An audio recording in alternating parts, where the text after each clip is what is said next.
اعوذ باللہ من الشیطان الرجیم بسم اللہ الرحمن الرحیم سورۃ القصص بسم اللہ الرحمن الرحیم۔ یہ جو 8 صورتیں ہیں ان میں نوٹ کر لیجئے کہ 4 صورتیں یہ ایک مزاج کی ہیں تقریباً، سورۃ الفرقان، سورۃ الشعراء، سورۃ النمل، سورۃ القصص، یہ آخری ہے اس چوکے کے اندر، یہ آخری ہے۔ پھر 4 وہ ہیں کہ جن میں وہ بالکل نمایاں قدر مشترک ہے کہ اس میں الف لام میم الف لام میم الف لام میم الف لام میم، تو 4 کے یہ 2 سب گروپس ہیں ان 8 صورتوں کے۔ لیکن پہلے سب گروپ میں سے ایک صورت وہ ہے کہ جو بغیر حروف مقطعات کے ہے، باقی 2 تاسین میم سے، ایک تاسین سے۔ اور ایک نقطہ یہ نوٹ کر لیجئے کہ اکثر و بیشتر صورتیں جو آئی ہیں، طٰہٰ، سورہ طٰہٰ جو ہے اس میں توئے آئی ہے شروع میں، اور اس میں بھی اکثر و بیشتر حصہ حضرت موسیٰ علیہ السلام کے واقعات پر مشتمل ہے۔ یہ تاسین میم، تاسین، ان میں بھی آپ نے حضرت موسیٰ کا ذکر جو ہے ہر صورت کے اندر موجود ہے۔ تو اس میں اشارہ کیا ہے بعض حضرات نے کہ حروف مقطعات جو ہیں ان کی ایک توجہ یہ بھی کی گئی ہے کہ یہ جو حروف ہیں اب عربی اور عبرانی زبان کے، یہ چیزوں کی اشکال سے اخذ کیے گئے ہیں۔ بعض زبانوں کے حروف جو ہیں وہ آوازوں پر مبنی ہیں، اور بعض کے جو ہے جیسے چینی زبان ہے وہ بھی چیزوں کی شکلوں سے وہ ان کے الفابیٹس بنے ہیں۔ تو عبرانی اور عربی کے بھی جو ہیں وہ اصل میں چیزیں یا اشیاء، ان کی شکلوں سے انہوں نے حروف اپنے اخذ کیے ہیں۔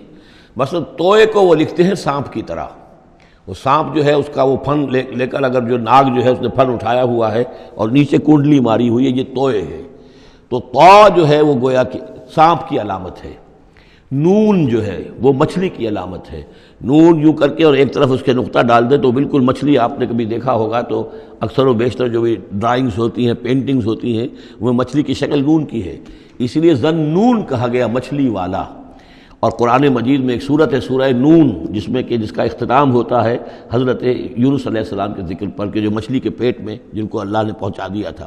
تو اس اعتبار سے حروف مقطعات میں سے بعض چیزیں جو ہیں مناسبت والی نظر آتی ہیں۔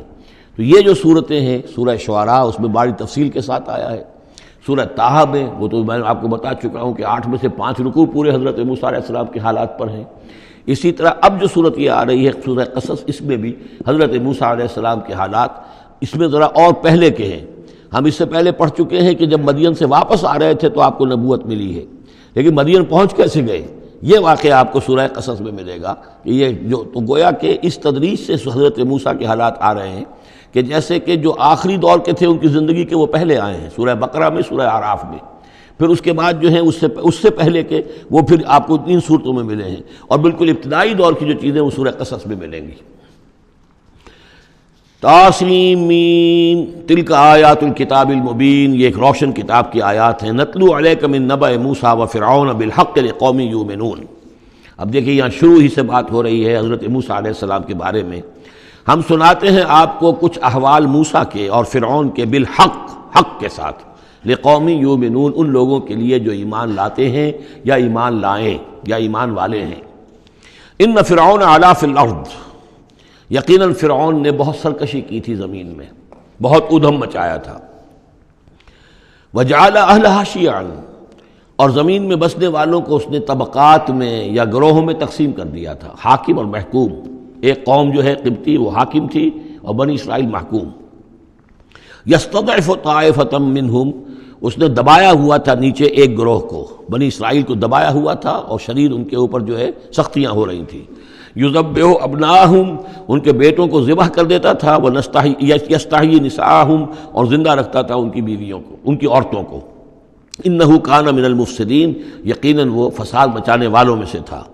وَنُرِيدُ أَن نَّمُنَّ عَلَى الَّذِينَ اسْتُضْعِفُوا، اور ہم نے یہ ارادہ کیا کہ ہم احسان کریں ان پر کہ جو دبا لیے گئے ہیں، جنہیں ستایا جا رہا ہے، دبایا جا رہا ہے، پیسا جا رہا ہے، جن پر ظلم ہو رہا ہے، ہم ان پر احسان فرمائیں۔ فی الارض، زمین میں، وَنَجْعَلَهُمْ أَئِمَّةً، اور ہم انہی کو امام بنائیں، اب ان کو دنیا میں طاقت دیں، سربلندی دیں۔ وَنَجْعَلَهُمُ الْوَارِثِينَ، اور انہی کو ہم وارث بنا دیں۔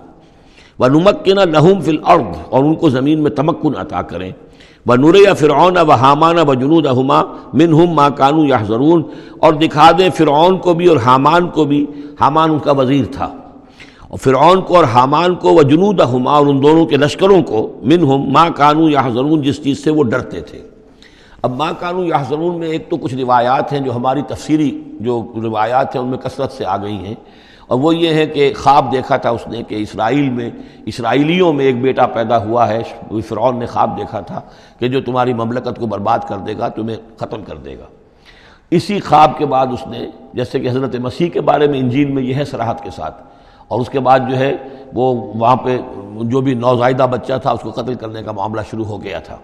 یہی معاملہ کہتے ہیں، لیکن قرآن میں بھی اس کا ذکر نہیں ہے اور تورات میں بھی ذکر نہیں ہے، البتہ تالمود میں اس کا ذکر موجود ہے، اور تالمود سے پھر یہ روایات جو ہیں ہماری تفسیری روایات کے اندر آ گئی ہیں۔